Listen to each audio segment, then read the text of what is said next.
Hi Homeworthy, I'm Sophie. This is my home in Kent. I can't wait to show you around. Come in.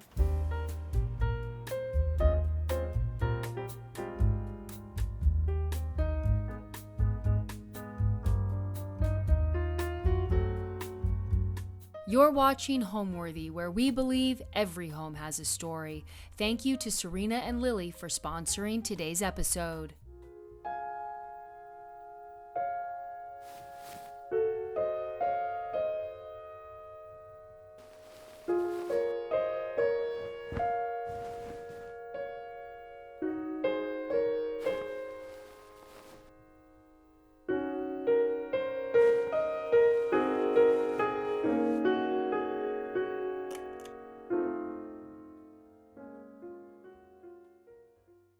Hi, I'm Sophie Rowell. I'm an interior designer. Today we're at my home in Folkestone, which is on the Kent coast. I live here with my son, Kid, and with Tippy. My home is a grade 2 listed Georgian home, very tall and skinny. So it's set over 4 floors, lots of stairs. And when I bought it 7 years ago, it was a complete wreck. It needed a new roof. Every wall, floor and ceiling has either been replaced or restored. So it was a massive project. So we are on an area of the old town in Folkestone called the Bale, which is very pretty. All the houses are candy coloured and it's super quiet. But they were the old captain's cottages. Because from every window you can see the sea. So we're above and we're looking down. So it's a really lovely little community up here. When we saw the house, it's funny, all the houses that I've ever bought or apartments, and there's been a few, they've always been the only one I've ever seen. It was the only one we saw, and I'm very lucky that every time it's all just worked out. Welcome to the entrance of the house. It's very tall and skinny, so there's not much room here, but I just have this little bamboo table where we just throw our keys and stuff when we come in. This is my favourite paint colour ever. It's called Caddy by Paint and Paper Library, and I'm yet to use it in a project, which I'm dying to do because it's my favourite colour. So that wraps all the way up the house. And the lighting is from Pale Fire, these little lights, which is an incredible company here in the UK. Definitely check them out. And because we completely gutted the house, we at times went back to the original brickwork before we built back up the walls. So along the whole left side of the house from top to bottom, I left it the original brickwork. So that's actually next door's right there. So yeah, you'll see as we go up the house, all this side is all brickwork, and then we plastered and painted everything on the other side. So I think what did put most people off this house, which was lucky for me, was it did need an enormous amount of work, and mainly the roof needed replacing, which is no small job. So I think it put a lot of other people off, where for me that was quite exciting. And then it was all the walls were what we have in the UK. It's called wood chip. So it's this very old-fashioned wallpaper that they probably put up in the kind of the 60s and 70s. But you know, when you take that off, it's all just going to crumble, which is exactly what happened. So it was a complete gut job. And it was me and 2 guys, and we worked very, very hard. And we blitzed it in a remarkable amount of time. We did it all in about 18 weeks. So as you can see, it's very narrow, and there was actually a door here into the kitchen space, what's now the kitchen, but we've opened that up so that you can kind of just swing round and enter the kitchen and this little seating area that I have. So this area actually used to be our dining space. So I had a big Swedish bench and a big table here for entertaining. But as I've lived here for longer and my sons got older, I decided I wanted another seating area in the house that I could come to and relax, which wasn't the sitting room, which my son often takes over. So I moved the dining table into the kitchen, which we'll get to, and then created this much more soft seating space. I think as well, when people come round, everyone always gravitates to the kitchen, and it's not necessarily the most comfortable space. So this kind of bridges that gap between hanging out while someone's cooking, but also being comfortable and still very social. We laid this parquet flooring, which actually came from an old post office, also in Kent. So that's nice. It stayed in its, hasn't gone far. I don't know if you can see around here, I have so many samples in the studio, and a lot of them are tile samples. So I ended up tiling this hearth in all multicoloured Zellinge tiles. And they were just all leftovers from samples of colours that I've either used on a project or thought about using on a project, and then painted this lilac colour so it sits. You'll see how that speaks to the kitchen in a bit. This houses, I mean, I've had this cabinet forever, this French corner cabinet, and it houses all my glassware. I'm a bit obsessed with glasses, drinking glasses, so that I'm not even going to open it because it's absolutely full of glasses. I mean, I couldn't even use them all if I tried. This little bespoke sofa was made by my guy, especially for this space, in this amazing chocolate linen from Rose Uniac. No one knows, but it's got little covered legs, which no one will ever see except me, but I know they're there. And then I've kind of used an array of fabrics, gingham on the windows and stripe in the cushions. And this old armchair was ready for the dump, but we brought that back to life. And this fabric, I found 3 pieces of it in an antique fair, and it was just enough by the skin of its teeth for the chair and the poof. And I love it. It's the right side of chintz. It's got amazing colours in it. There's the yellow that I'm always drawn to, and purple and blues and greens. And I don't know, I just think it just works. So yeah, Tippy's claimed that little poof for herself. So that's her little spot when she comes in. She's quite cute. And then the rugs, I always use these in my projects. I just love them. When they first arrive, they have this amazing smell, which unfortunately dissipates, but they're made by a lovely lady, Jess, who's also on the coast actually. She's a bit further down the coast. She's called Seagrass Story, and she makes them all to measure, and I absolutely love them. They're a neutral, but they add texture, and yeah, you just can't go wrong with them. The nook came about because I took this much away on this side, so that as soon as you enter the house, you can throw your coat behind a curtain. So that behind there is all coats accessed by the door, which left space for us to have these this little nook of shelves, which is not very well organised, if I'm honest. It's just got cookbooks and magazines on. I could curate it much nicer, I'm sure, but yeah, it's It's amazing how much magazines, how much space they take up.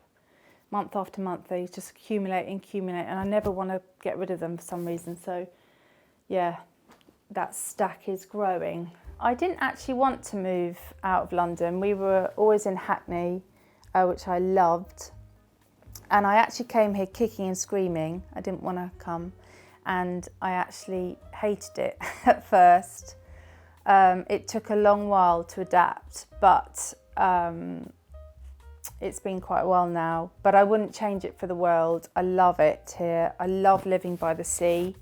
There's something really special about being by the ocean. And I think it's really positive for my son to be here. So I wouldn't change it for the world, but it wasn't a, oh yeah, let's do this decision. It just almost just happened. And then I was like, oh my God, what have I done? But now I love it. There's a lot of fabrics throughout the house, some vintage, some new, that the house wouldn't be what it is without those fabrics. And I think fabric, you see that in my work as well. Fabric plays a huge role in the rooms that we design. So I think you'll see as this goes on, like pockets of fabrics and textures that they bring and pattern that really make the room. From here, we just swing, pivot round, and we're in the kitchen. It's all the same on the ground floor. And traditionally in these houses, the kitchen would have been in the basement. But as I said, the kitchens feel like the real hub of the home. So it made sense to me that you walk in and you're in that space. And when that seating area was the dining room, I actually had an island here originally when we did the kitchen first time round, which in hindsight was a mistake. I'm anti-island. I'm an anti-island person. So we got rid of the island, which gave us so much more space. So now the table's in the kitchen and I've got this whole seating area, and for just to miss one quite small island. So it was definitely the right decision. And then we kept all the IKEA carcasses, and I had my carpenter make me new doors. So it's kind of this, it's called London Brown by a UK paint company, Mylands London. But when the light hits it, it's kind of aubergine. It's an incredible colour. It lightens, when the sun hits it, it lightens up quite dramatically. And then I paired it with this lilac, which I adore, which is this kind of, so everything that was in the island now just sits in here. And these doors kind of just push in. And so it just hides the soda stream and the milk frother and the toaster and all the things you don't want to see. So this is also Mylands. This is early lavender, I think it's called. And the wall colour is Lots Road, which I really love because it's super creamy and it's like ice cream. It looks good enough to eat. I like the idea in spaces, same with bathrooms, and the same applies with kitchens, where you kind of address it like any other home. So it has to function, any other space in the home. So it has to function, but it can also, you know, you can have a lamp on the counter, you can hang artwork. You'll see in my bathroom I've done the same. So I think it just adds, it just makes it less, it makes it more cosy, I think. This plate on the wall is an artist that I love called Claudia Rankin. I love her work. And again, you'll keep seeing yellow everywhere. So there's something about yellow that I'm really, really drawn to. And this is my favourite. I think this is probably my favourite lighting in the house. And I actually sourced one for a client, and the dealer had two. So I bought one for myself. And I found these little rattan shades in America. which go perfectly. As part of the original IKEA kitchen, we just had a freestanding fridge here because it was perfect in this little alcove. So with my carpenter, I designed this cupboard to wrap around the original fridge, which I based off a Swedish armoire that I'd seen. These are Beata Herman handles, and yeah, I love it. I think it's really striking in the room, and it's nice. It connects the two spaces because obviously you wouldn't know it was a fridge. It doesn't even look like a kitchen cupboard, so it kind of connects the two spaces quite well, I think. And the colour, again, is just really special. So these shell lights, I also have them in my bathroom, and believe it or not, a friend found them in a French kind of brocante, and they were €3 each, which is remarkable. So yeah, we have 2 in the kitchen, and you'll see there's 2 in the bathroom as well. I love them.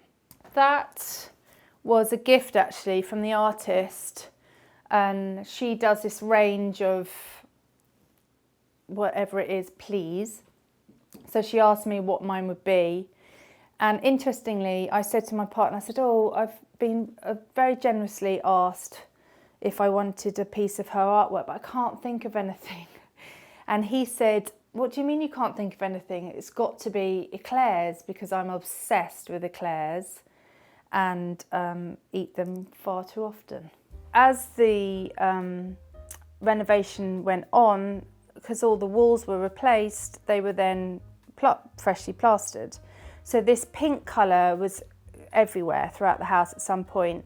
And with plaster, there's kind of, as it's being done, it's very dark, and then as the days go on, it slowly dries and it turns into this beautiful colour. So when it came to this room, the builders thought I was mad, but I was like, let's not do anything to it, let's just seal the walls, because I enjoyed, because I saw it so much and every day, there was a part of me that didn't want to lose this feeling of the raw plaster. So in this room, we just sealed the walls and left it as it is.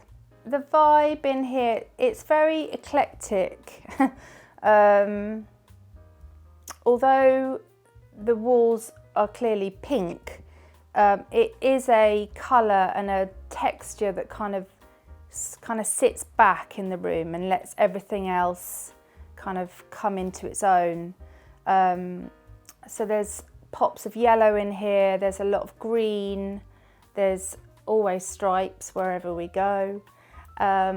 So I think it's a real mix of, any good room should evolve over time. So, you know, you see something and you add it, and over time the room kind of becomes its own kind of thing. On the next floor, we've got the sitting room and the bathroom. A lovely artist, Hattie Evis, came for the day, 2 days actually, and she painted this beautiful kind of trim which goes up to the next floor as well. It's really unusual to have a window that runs up through the floors. So I wanted to really highlight that, and because we're by the sea, she drew inspiration with seashells, and it's just a really lovely, unique touch to the house that I love. Okay, and then to the sitting room. So in here, we kept the plastered walls, which, as I mentioned, my builder thought I was mad. And because it was an afterthought, it really does show all the marks and all the little mistakes, and it's not perfect, which is what I love about it. And this colour is super warming and enveloping and just very relaxing. So I tried to find a paint that would sit well with it on the woodwork, but none of them work quite so well. So I actually made this colour up myself for all the woodwork. so that the whole room really just blends into one another. And it's interesting, this is the one room that I could quite easily redecorate, but the thought of losing the plaster every time I think, oh, I could wallpaper it, or it could be blue, every time I think I'll never get the plaster back if we paint it or wallpaper it. So I never have. I don't think I will either. This sofa I had made. I actually had one made for a client, and it was so incredibly comfortable and delicious that I had my guy make me one. So here it is, and I love it because it shows the ins and outs of upholstery, which I just think is such an amazing craft. And because it's half exposed in areas and you see all the pins and all the stitching, it's a real celebration of that craft. And then I covered it in Robert Kime ticking, which is such a great fabric. Comes in 5 colourways, I think. And I actually use it a lot in projects because it's a great fabric. Behind here is Queen Victoria, which this piece is remarkable. So it's actually writing, and it's her life story, but in her portrait. So if you look closely later, it is incredible. And it says it contains 173,000 words, and I think it says somewhere how long it took them, but it took them forever. So it's an incredible, I just love it. I've had that for years and years and years and years. This is quite a recent piece, which is actually an original 80s Conran piece, which I love. I think it sits really well here. And it's interesting, so many people have ventured in doing this type of furniture now, but I don't know, this original Conran is just perfect to me. So that's that. And these I found in an antique fair years ago. So I think they frame the wall and everything really nicely. This amazing vase was a gift actually a couple of Christmases ago from my partner David, which obviously sits perfectly. I mean, even the tones are exactly the same. And every Christmas I seem to do some kind of hydrangea scenario, whether it's on the mantle or in the Christmas tree, and then I just let them dry out. So you'll see them dotted everywhere. They're accumulation of Christmas hydrangeas that have just dried out, again, to the perfect colour. It's like I did it on purpose, but I didn't. This piece is from Anthropology, which is probably one of the few items that either isn't antique or hasn't been made by hand. It's one of the only few new pieces I have. And I love it because it's absolutely huge. It's like over 3 meters long and over 1.5 meters wide. So it takes up the whole room, but I love that.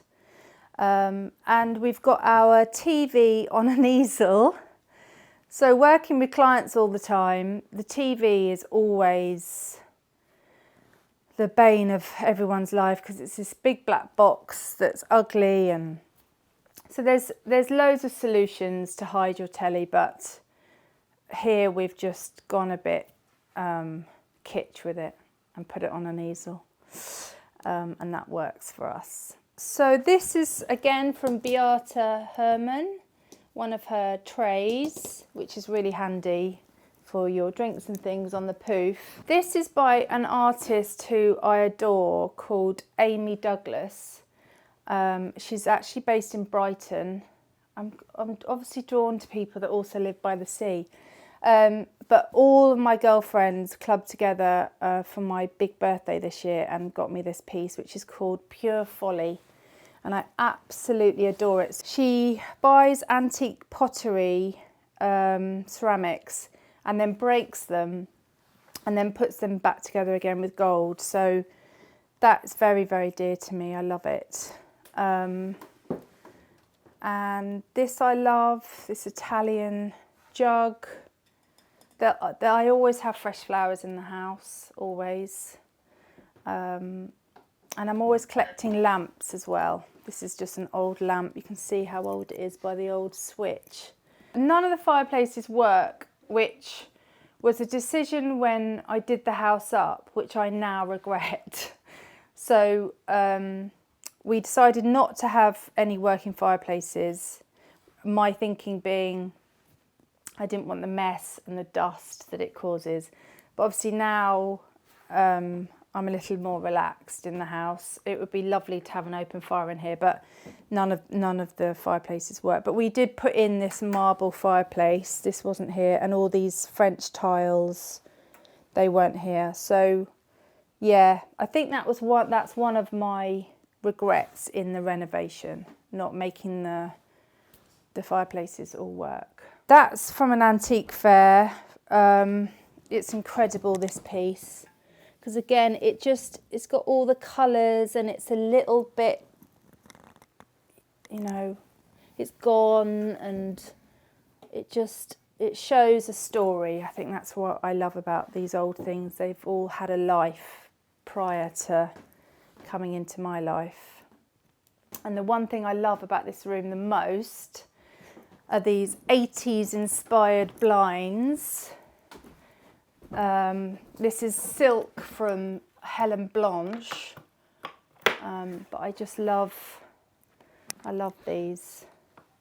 Again, more stripes. I love a stripe. In the sitting room, we have our lights mostly from lamps, but the overhead, which does give off this really lovely soft glow, it's a little moonlight from Beate Hermann, which gives off a really lovely glow through the linen. I found this print, and then I found the frame both separately at antique fairs, and then put those together. I think they kind of marry together really lovely. This is a stunning 18th century plate from Italy, which my son broke with his football. That's what happens when you live with a football fan, a 12-year-old football fan. But she's still there and she's still lovely.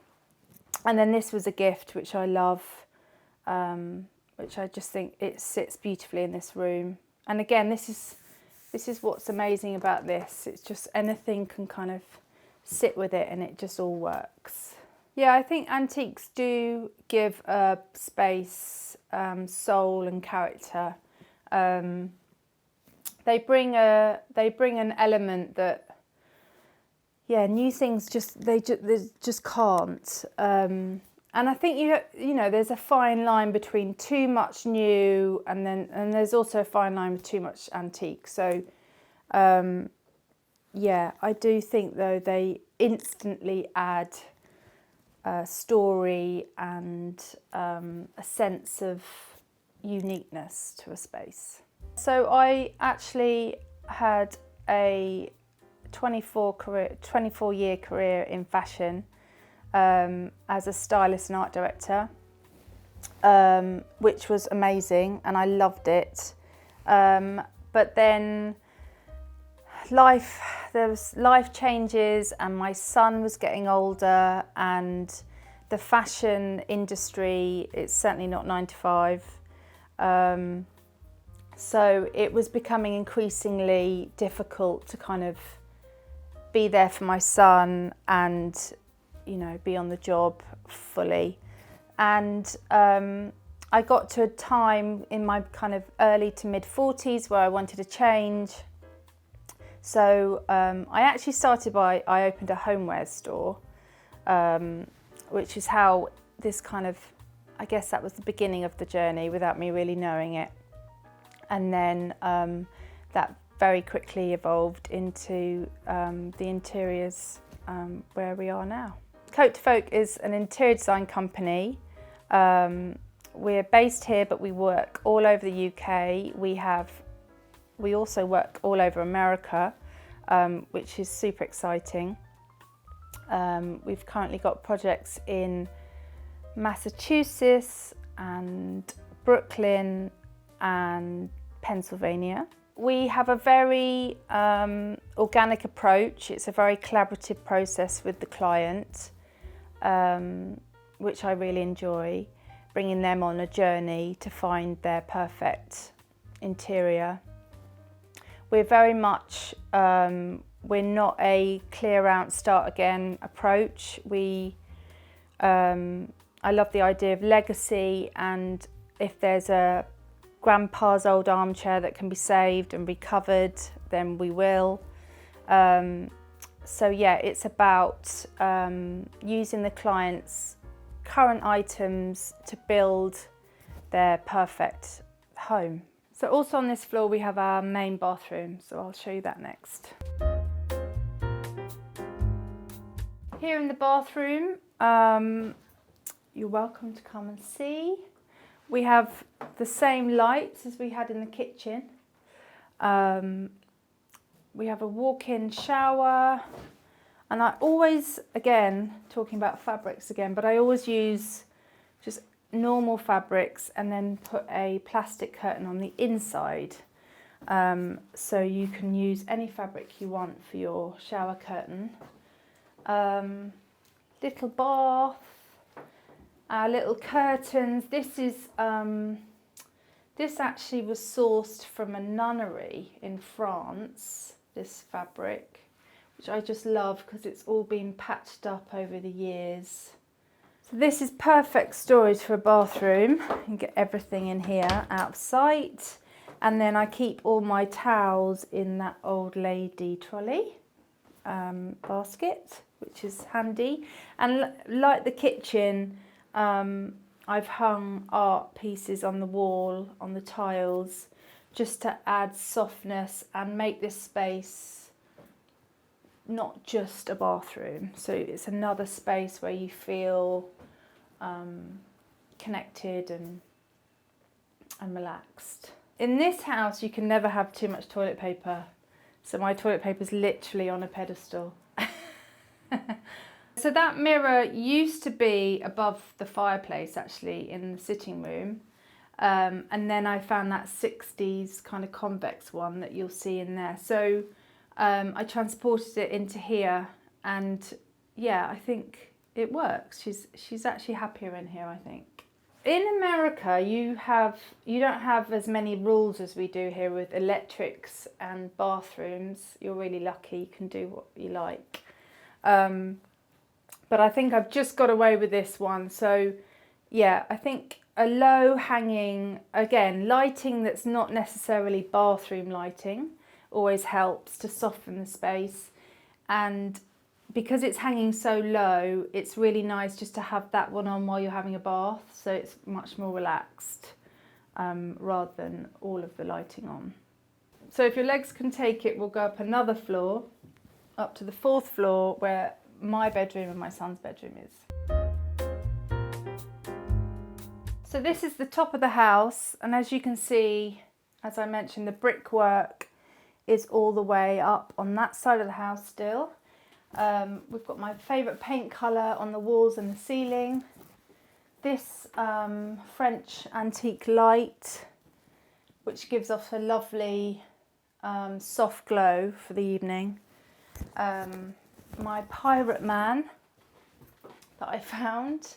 And as you can see, the window that kind of runs up the back of the house, which is really unique, and how the artist has just kind of finished off that artwork at the top. I just love it. So this chest is actually in the hallway, but this has my overflow of clothes, anything folded.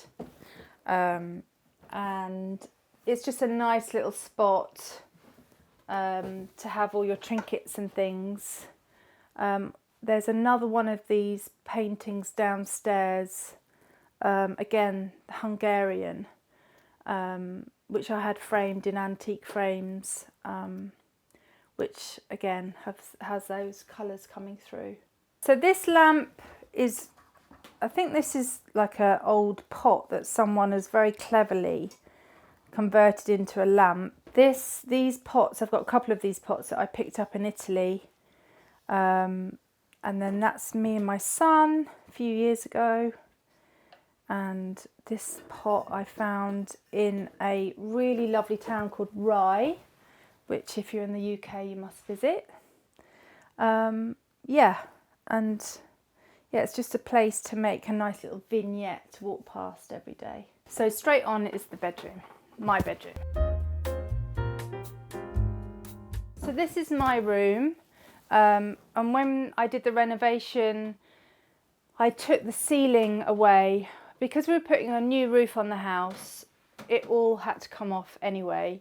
So I decided to lose some loft storage area in order for my room to be opened up, which has made a huge difference to this room. If I look back at pictures of how it used to be, it felt much smaller and quite oppressive. And from the bed you get sea views out. So it's a really airy, lovely room. It's this room I've used Atelier Ellis paints, which is another UK company. Breathable paints, all natural.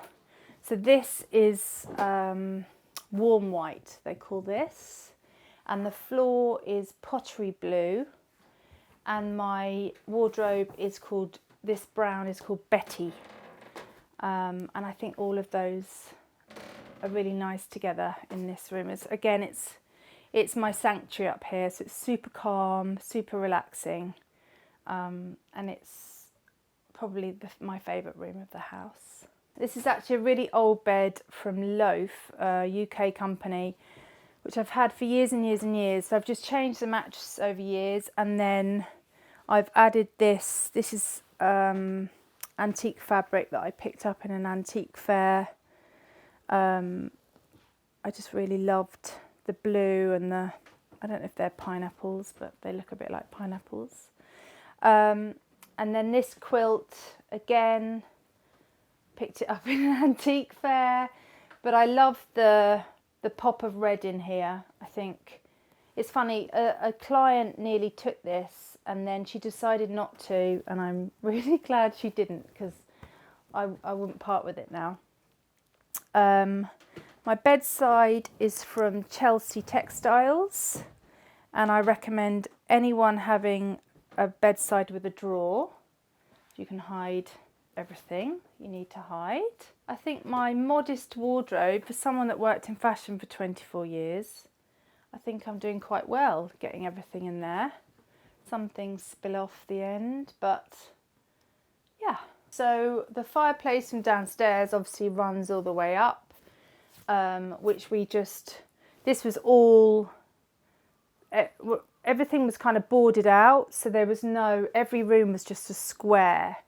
The fireplaces weren't exposed and the alcoves weren't exposed, so that gave some nice shape and depth to the room, exposing that. And again, having that brickwork for just another texture in the room. And these Malawi chairs, I love these chairs. I often use these in projects as well. They're amazingly comfortable, actually, with, again, vintage fabrics on the cushions.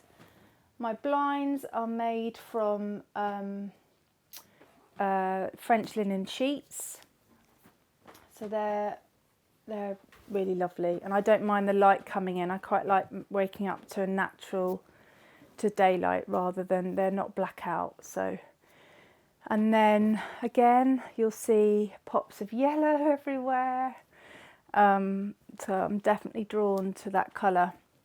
But this I picked up, there used to be a shop in Deal called Lost and Found. Was it called Lost and Found?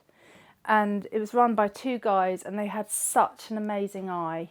Unfortunately they've closed now, but I got that from them a few years ago. I do love decorating my own home. I'm always changing stuff. I'm always moving things. So everything, and I think this comes through my work as well, I don't like permanency. So everything, although it has its place, it could also always have another place, and it can always move. So I do like decorating my own home. The only thing I would say is I find it much harder to make decisions. I'm super decisive at work and when I'm working with clients, but for myself, it takes a lot longer for me to get to the decision. For some reason, it's very annoying. I think everyone has their sense of their own style. I think as you get older, it's much easier to kind of lean into that. But everyone will have their favourite designer or their favourite kind of look, whether that's, you know, the person that only wears black or only wears white. I think it's just a confidence thing, and that just grows over time. And just leaning into what you love, and I guess not really caring what anyone else thinks. That's the key. This is my son's room, Kid. He's opted for a bigger bed over floor space, and he wanted a blue room, which is a colour at that point I'd not worked with before, and I didn't know how to make it work with the rest of the house. But I paired it with this kind of toffee colour on all the woodwork, which I feel kind of brings it back to my house. But he also gets what he wants. This is his wardrobe, which is an old locker that I found, which is we've just put some shelves in and some hanging rails, which he, funnily enough, hates. But anyway, it does the job. And yeah, he gets a lovely view of the hills on his side of the house. And this blind, it's pretty noisy, but this is made from Hungarian linen that comes, it's quite narrow, and it comes on rolls and rolls. So my amazing lady, Julie, made this beautiful blind for him, which is blackout so that he sleeps. I found that at a car boot sale actually, and it's fabric. It's just been stretched over a frame, but I thought all the colours sit with his woodwork colours. Yeah, I like. There's two tigers in the house. There's this one, and then there's the plate in the kitchen. So actually, I bought this rug off a friend on Instagram. She was doing a clear out and she was getting rid of it, but it was way before I decorated my son's room. And then it was one of those serendipitous moments where you kind of think, oh, I've got a rug somewhere, and rolled it out. And there's the blue in there and the caramel colours and the yellow again. So all the colours kind of worked in this room, so it was perfect. So this is a Swedish bench, which is actually the perfect size for him to slot in there for his drink in the night, and he has his computer on there sometimes. So yeah, this is Swedish. Yeah, antique again. The thing I love most about this home is actually how it makes me feel. It's very calming, and I feel very safe here and calm and relaxed. And I think that's super important. I think your environment really affects how you feel day to day. And I just love my home. I'm a real homebody, and it's super important to me. So that feeling of that gives me, that's the most important thing. The word home for me means to feel safe and comfortable and calm and relaxed. Thanks for watching. Be sure to go to homeworthy.com for exclusive content, shopping guides, and so much more.